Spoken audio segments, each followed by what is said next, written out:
Hey, McGinn, it's great to see you again. It's Mr. Lohn, and we have arrived at our last read aloud before we head into the winter break. Wishing everyone a wonderful time with your family and friends.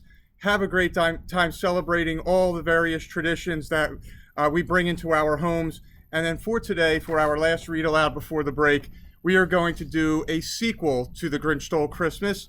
This is How the Grinch Lost Christmas.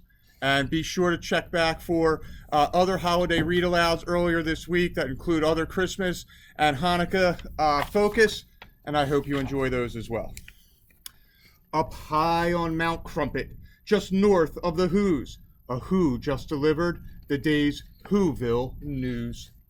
The cave on Mount Crumpet was home to the Grinch, who sprung from his cave just enough plus 1 inch to stare down at Whoville from high above it. Tomorrow is Christmas, and speaking thereof it, my heart, grinned the Grinch, has grown to quite love it. The Grinch had been patiently waiting all year to celebrate Christmas and bring the Who's cheer, and to show every Who he was different now. I've changed, thought the Grinch. I'll prove it. But how? While eating his breakfast of Who hash on rye, the newspaper there in the chair caught his eye. A contest in Whoville tomorrow at 3? To see who can make the most Christmassy tree. Then he got an idea, a crafty idea. The Grinch got an awfully crafty idea. He laughed in his throat. I know just what to do. Then the Grinch grabbed a pencil and drew. With a plan in his hand, the Grinch hiked to Who Wood, where he found the most Christmassy tree that he could. And he chopped at the tree with his tree-chopping axe till the tree he was chopping fell down next to Max.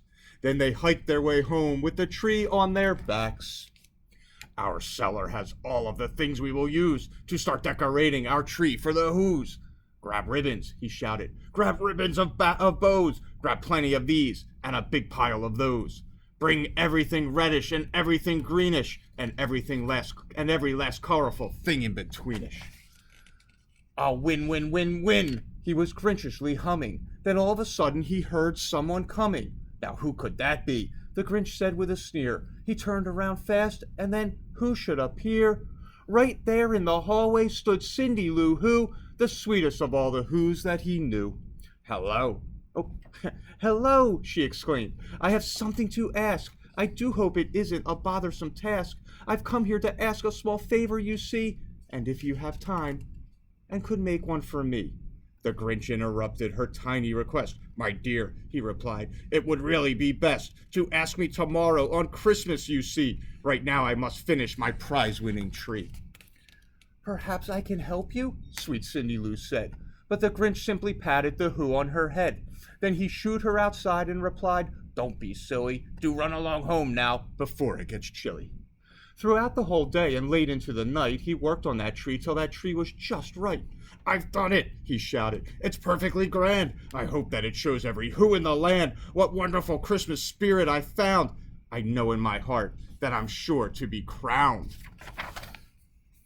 At 1:15 dawn, with the sun rising fast, the Who's were awake. It was Christmas at last. The bells around Whoville were ringing and dinging. The Who's down in Whoville were merrily singing. The Grinch ran outside and cried, Christmas is here! At the sound of the ringing and sing-along cheer. And when the time came for the Grinch to depart, he loaded the sleigh and took off like a dart, sliding down to the Whoville town square. Contestants, the Grinch heard the mayor declare, it is time for the judges to judge all your trees. The rest of you Who's have a seat if you please. Then the trees were lined up from the tallest to smallest. The Grinch's tall tree was the tallest of allest. And down at the end, to the far right, was Cindy Lou Who's, with its much smaller height. When the mayor announced who had taken third place, the Grinch felt his Christmas-filled heart start to race. And now, the mayor said, without further ado, the lucky contestant who placed number 2 lives high on Mount Crumpet. We're thrilled that he's here. The Grinch wins the second place trophy this year.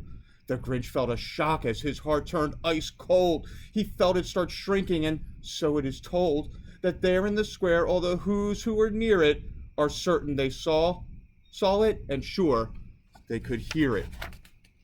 The moment the Grinch lost his Christmassy spirit.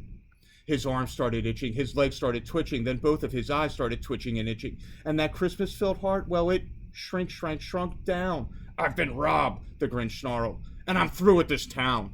The Grinch stuffed his tree in his ramshackle sleigh, then he lugged it and tugged it and hauled it away. As Max tried his hardest to get him to stay, the Who's were all speechless, unsure what to say. The Grinch climbed and climbed as his heart grew more frozen, while back at the contest a winner was chosen. "Today, on the merriest day in the land," the mayor declared with his Who horn in hand, "I give you our winner. She's not more than 3. It's Cindy Lou Who has made the best tree." The Who girl had asked every Who there that day to make her an ornament she could display. To celebrate Whoville and everyone in it, she'd entered the contest, not thinking she'd win it. The Grinch heard the mayor from high on the peak. Then Cindy Lou Who grabbed the Who horn to speak. "I wanted to make all Whoville a tree, with ornaments each of you Who's made for me. But there is one ornament missing, you see." The whole town of Whoville was there on each limb, except for the Grinch, so she called out to him. "Now please, Mr. Grinch, I saved you a spot. You're someone we Who's like an awful lot. This tree is for Whoville. You're part of it too. I hope you can hear me," said Cindy Lou Who. Cindy Lou's voice stopped the Grinch in his tracks. He looked down at Whoville, and then looked down at Max. "I thought," the Grinch puzzled, "a prize-winning tree would prove to the Who's what today means to me, and show them for certain I truly belong, but perhaps I was wrong and belonged all along. And maybe, just maybe, we all win instead by being together at Christmas," he said.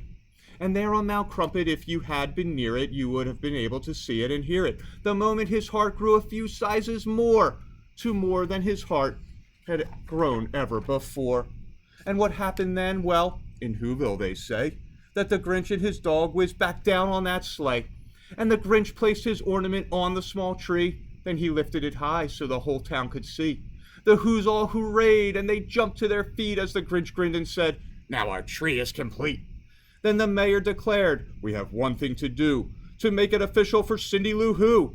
Would you do the honors?" He pointed and said, and the Grinch, he himself, placed the crown on her head. So boys and girls, I hope you enjoyed that sequel to The Grinch, something a little bit different. Love how The Grinch gets more of that Christmas spirit, just like in the original book. And I also liked how there were some things that kind of touched on the first book that you could see, you could make connections with.